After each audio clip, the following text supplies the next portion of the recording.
19h15. Nous sommes le 10 aujourd'hui, 10 mars, un lundi. Et les jours passent vite et ça passe, ça défile, ça défile. Les semaines, j'ai l'impression qu'une journée c'est une semaine. Tiens, il y a la lune. Bon, bah c'est dégagé ce soir. Pourquoi? Je sais pas. Alors qu'on a eu un temps très maussade aujourd'hui, petite pluie continuelle. C'était prévisible. Et donc mon plaisir c'est de sortir un peu tard. C'est un peu l'avantage d'avoir les jours qui rallongent. Comme ça me permet de sortir pendant ce crépuscule, et j'adore le crépuscule. Et on est toujours dans une phase de transition, et je dois dire que j'ai le goût de la transition, parce que j'ai toujours l'impression que c'est le bon moment pour que s'opère cette fameuse métamorphose. Métamorphose, en fait, c'est un processus qui devrait nous parler intérieurement, parce que intérieurement, c'est quelle que soit la voie spirituelle que vous choisissez, quelles que soient vos pratiques, vos religions, votre spiritualité, quelles que soient d'ailleurs vos approches de la question, le point commun, c'est la métamorphose. C'est le passage, le fameux passage. Quand vous avez compris ça, je dirais que vous avez économisé énormément d'années à lire toutes les bibliothèques d'ésotérisme, de symbolisme et de tout, car il n'est question que de ça. Et donc, cette métamorphose, ce point pivot qui s'opère en nous, qui doit s'opérer, et bien, c'est pas parce que vous aurez effectivement lu énormément de livres que vous saurez, je le dis toujours, parce que non pas qu'il faille pas s'intéresser ni lire, mais il faut faire attention toujours à ce côté savant, mental, qui pense arriver par une forme d'exercice mental. C'est pas mental l'affaire. Ça n'a rien à voir avec le mental. C'est intérieur. Et c'est pour ça que il y a toujours eu, dans l'Église, il y a une forme de... C'est vrai, vous avez remarqué, il y a une forme de préférence pour les gens un peu simples, un peu simplets même des fois. Comme si la qualité requise était plus facile à obtenir chez quelqu'un d'assez simple que de quelqu'un de trop cultivé, trop savant, trop, si vous voulez, trop spéculatif. C'est le paradoxe, c'est-à-dire de ne pas savoir, c'est pas non plus la solution, mais je dirais que il y a la manière de savoir, il y a la manière de s'instruire. L'histoire, c'est je crois, c'est de s'instruire, de chercher effectivement dans les livres, de chercher les réponses et d'oublier. Oublier, c'est très important. Oublier ce qu'on a appris, oublier ce qu'on a lu, et laisser la place enfin à l'opératif, à ce qui s'opère en vous. Parce que ce qui compte, c'est que l'opération se fasse. Et si elle ne se fera pas avec un acte volontaire, cette métamorphose, elle ne se fait pas à la force du poignet, à la force d'exercice, à la force de discipline. Ça ne marche pas comme ça. Les hommes se sont égarés dans ces voies-là, vous savez, de flagellation, d'exercice extrêmement, de l'ascétisme, si vous voulez, de tout ça. L'homme s'est égaré dans ces voies-là en espérant obtenir, mais on n'obtient pas. On n'obtient pas à la force du poignet ce passage, cette métamorphose qui doit s'opérer en nous. On ne l'obtient pas de cette manière-là. On l'obtient, je dirais, autrement. Alors, moi, je sais pas. Qu'est-ce que vous voulez? Personnellement, j'ai expérimenté certaines manières de de se métamorphoser. Je l'ai expérimenté dans ma vie matérielle, dans ma vie personnelle. J'ai vu comment les choses pouvaient changer, des situations, de passer d'une situation à une autre situation. Je dirais que matériellement, physiquement, je l'ai vu, je l'ai vécu. Mais intérieurement, c'est pas encore fait. C'est loin d'être fait. Mais c'est mon... Si j'avais un but ultime, ce serait celui-là. Ce serait de réussir, en fait, intérieurement, à ce que se fasse cette opération de transformation. Car je crois que ça devrait être... Il me semble que ça devrait être ça, l'aboutissement. Une forme de gestation intérieure qui finit par aboutir à la naissance d'un autre moi, d'un double, qui lui, évidemment, serait l'être régénéré et d'une certaine manière ressuscité aussi. C'est lié tout ça. Vous savez, la mort, la naissance, le baptême, Pâques, ce dont à quoi on fait tout le temps allusion dans notre religion à nous, catholiques, mais écoutez, vous trouvez ça partout, c'est les Égyptiens, chez les hindous, enfin, c'est toujours la même histoire qu'on nous raconte, sauf qu'elle change de couleur, de coutume, c'est tout. Toute une histoire de coutume et de couleur, mais sinon c'est toujours à peu près la même chose. Je parle de vrais enseignements de sagesse, hein, pas de dogmatisme ou de religion dogmatique ou même moralisatrice qui vous dicte votre comportement au quotidien. Ça, c'est des conneries, tout ça. Parce que ça n'a rien à voir avec la morale, ça n'a rien à voir avec la connaissance. Oui, la connaissance, oui, mais la connaissance intérieure. La connaissance qui est qu'une forme de connaissance presque intuitive que l'on accumule au cours de son existence.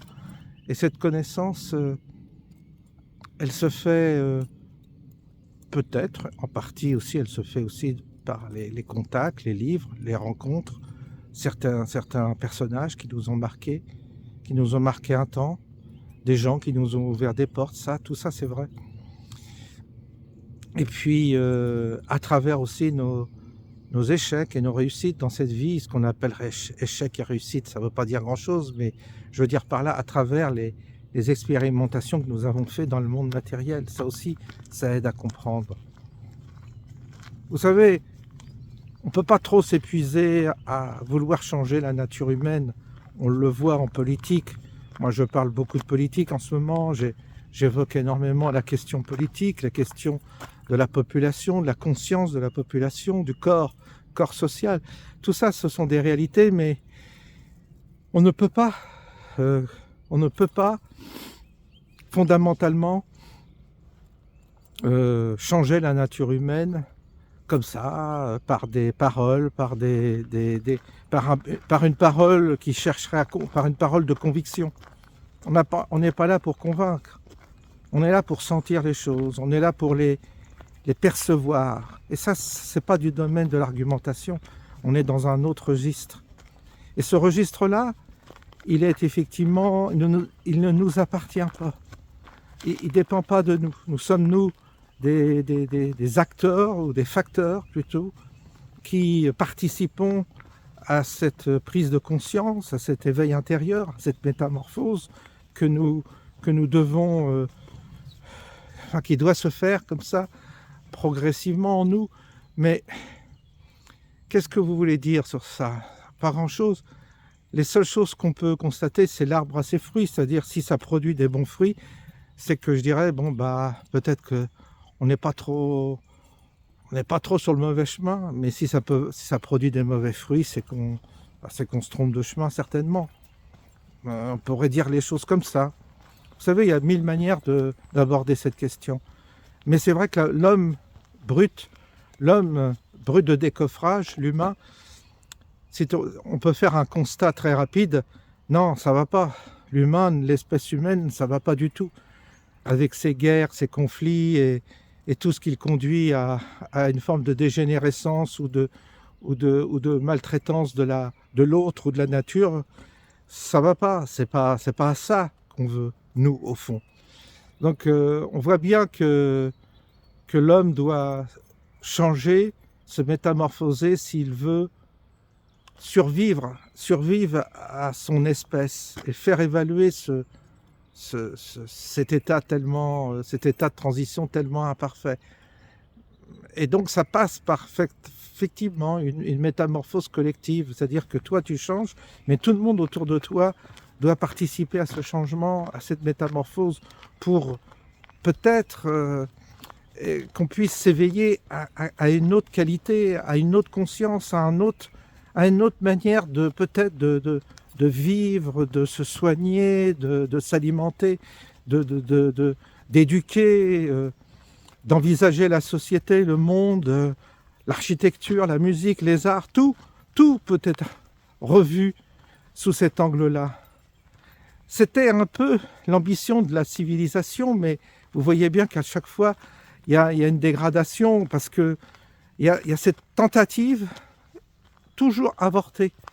La civilisation, c'est une tentative. Les civilisations, ce sont des tentatives avortées de la métamorphose de l'humain. Et après, on est triste. Bah oui, c'est comme une mère qui perd son enfant. Vous êtes là, enceinte, pendant 7-8 mois, vous perdez votre enfant. C'est terrible. Bah, c'est ce qu'on vit symboliquement, c'est ce que nous vivons, nous, occidentaux, avec notre civilisation. Il y a eu une tentative, il y a eu quelque chose, et puis on s'aperçoit que, à nouveau, le côté décadent revient, la barbarie, la sauvagerie, la bêtise avec, parce que la bêtise va avec la barbarie et la sauvagerie. Et puis, on est dans une descente où, effectivement, l'élégance, le maintien, le savoir-vivre, les bonnes manières, qui nous semblaient être une chose tout à fait naturelle autrefois, bah aujourd'hui on s'aperçoit que c'est une exception. Quand vous avez une personne relativement âgée qui vit encore suivant ses codes, vous vous dites « Ah oui, c'était ça le monde d'autrefois, c'était ça. Ah oui, c'était ça. » Et donc c'est cela qui est dur pour nous, c'est d'encaisser cet avortement de notre civilisation, cette perte que nous avons, parce que nous avons échoué. Qu'est-ce que tu voulais ? Quelque chose n'a pas fonctionné. Et on doit changer certainement. Et on ne rebâtira pas de civilisation comme ça. Ça ne se refera plus de cette manière-là. C'est plus possible. Ça n'aurait pas de sens. C'est pour ça que la métamorphose, elle doit se faire intérieurement en chaque être humain. Elle doit se faire en nous tous, de gré ou de force, parce qu'il n'y a que comme ça que collectivement nous pourrons aboutir à quelque chose d'autre. Il n'y a que comme ça. Et si nous n'y arrivons pas, eh bien, je pense que ça sera vraiment la fin de l'espèce humaine. Je pense que l'espèce humaine finira par mourir, par s'éteindre et disparaîtra, je pense. Si nous n'arrivons pas à ce but ultime qui est de nous transformer. Là, c'est comme si... qu'est-ce que vous voulez, j'entends à droite et à gauche des éléments qui sont inquiétants, qu'est-ce que vous voulez, sur notre nourriture, sur les vaccins ARN, les bestiaux qui sont vaccinés maintenant, donc la nourriture que l'on prend risque d'être contaminée par des vaccins ARN messagers. Il y a un directeur de la recherche, là j'entendais Béraud, qui avait montré un gars là, qui est très bien, je crois que je vous trouve son nom, il parle de la vaccination des animaux par ARN messager, alors qu'on sait très bien que c'est une forme de poison, quoi. Et on va manger, les gens vont manger du foie gras, vont manger des aliments qui vont être contaminés. Et ça, c'est toute l'industrie alimentaire. Donc vous allez avoir encore plus de maladies, de déficiences, de problèmes neurologiques qui sont en train d'apparaître. C'est pour ça que c'est important aux États-Unis que Kennedy soit ministre de la Santé, parce que lui, il a travaillé tout ça avec sincérité. C'est un gars qui a travaillé énormément sur la santé publique et il va essayer, mais c'est des lobbies derrière qui sont tellement puissants, tellement forts. Alors oui, et puis après il parle des antennes 5G. Il y a trop d'ondes, les ondes sont trop fortes, les 5G c'est trop fort. Il ne devrait y avoir aucune habitation à moins de 300 mètres d'une antenne 5G. Et ça, on le voit, c'est pas le cas. Et pourtant, ça a des effets délétères sur la santé des animaux. Moi, je connais un sourcier qui est magnétiseur aussi. Il est obligé d'aider des gens, des fermes, pour que leurs animaux soient à nouveau productifs, parce qu'ils font plus de lait, ils engendrent plus de bébés, ils sont complètement stériles. Et ça vient des ondes. Ça vient d'une part de la Wi-Fi et ça vient d'autre part de la 5G. Et nos corps ne sont pas du tout adaptés pour ça. Comme il disait, vous mettez les ondes, c'est quoi? C'est un micro-ondes. Hein. Mettez un bout de viande dans le micro-ondes, vous voyez ce que ça donne. Il faisait une comparaison avec les antennes 5G qui sont aussi des ondes. Et les ondes traversent notre corps et puis passent à travers l'eau. À travers l'eau aussi, c'est très important. Donc vous avez des régions comme nous, très très humides, où les animaux éventuellement sont en contact avec l'eau. Et puis vous avez une antenne 5G, c'est la catastrophe totale. Votre animal, il meurt. Ou il ne produit plus. Et puis la viande est pourrie après. Vous voyez, c'est toute une chaîne alimentaire qui est corrompue, qui est contaminée. Et ça, on ne vous parle pas de tout ça. Les téléphones aussi, moi j'en suis, oui, j'ai téléphone, des fois, il faut le tenir assez loin de soi. Tout ça, il faudrait, mais il y aurait tellement de précautions à vivre que après on va devenir parano et on ne va plus rien faire. Ça aussi, je vois la lune, c'est assez beau là, je vous fais voir. Et Sirius là, l'étoile. Ah non, c'est très très agréable à ce temps-là. Alors, vous savez, c'est pour ça que je vous dis, l'espèce humaine, elle va se faire harakiri elle-même, elle va s'autodétruire si cette métamorphose intérieure ne s'opère pas en elle, c'est-à-dire un véritable changement. Mais vous voyez, je ne ferai pas du tout le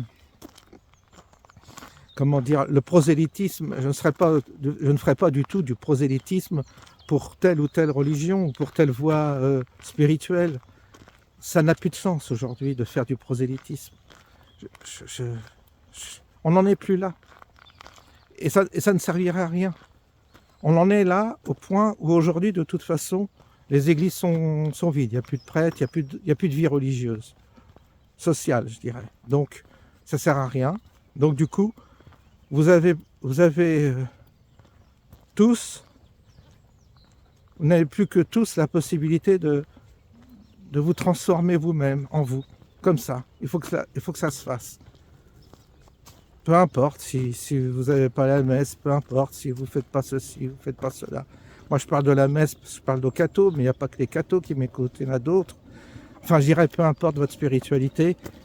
Allez, faites ce que vous pouvez de votre coin, avec vos croyances et tout, mais sachez que la part essentielle du chemin que nous avons à faire, il est intérieur et il faut que la transformation se fasse intérieure. Et par pitié, surtout pas de prosélytisme.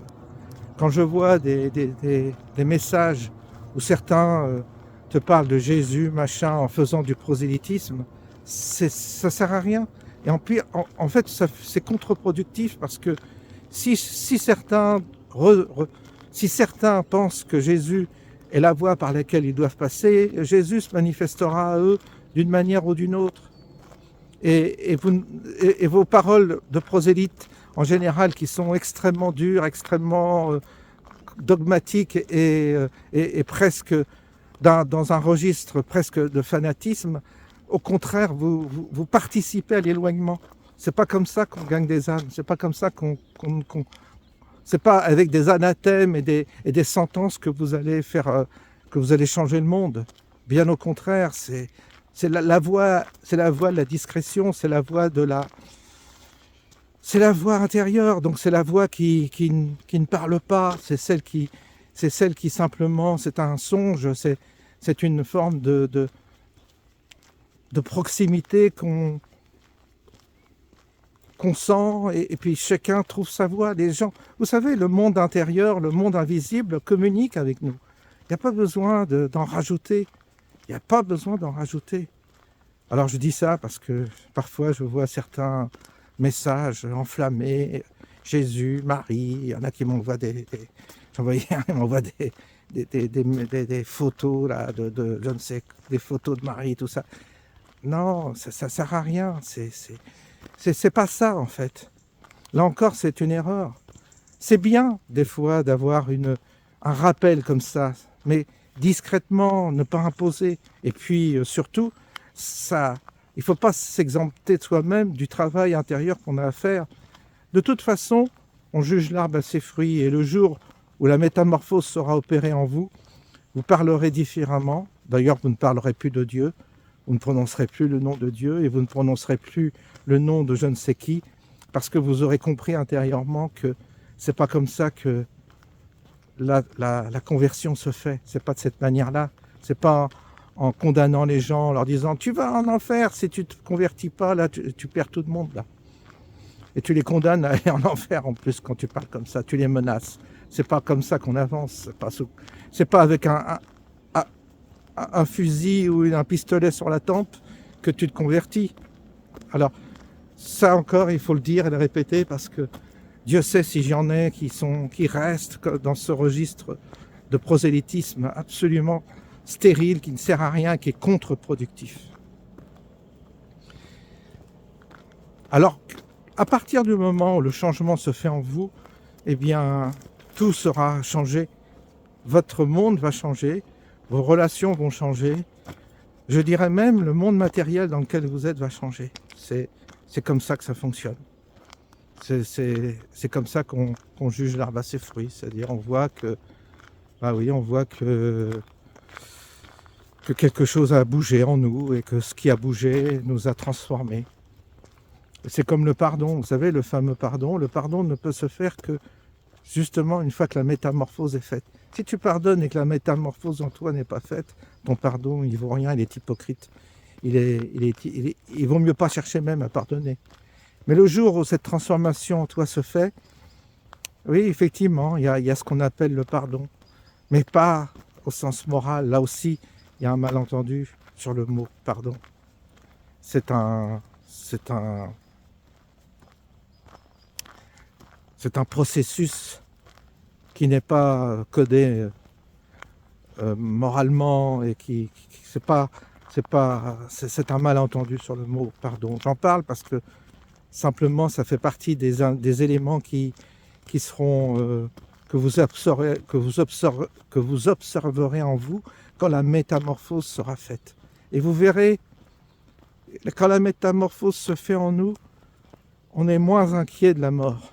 On est, je sais pas, il y a une forme il y a presque une forme de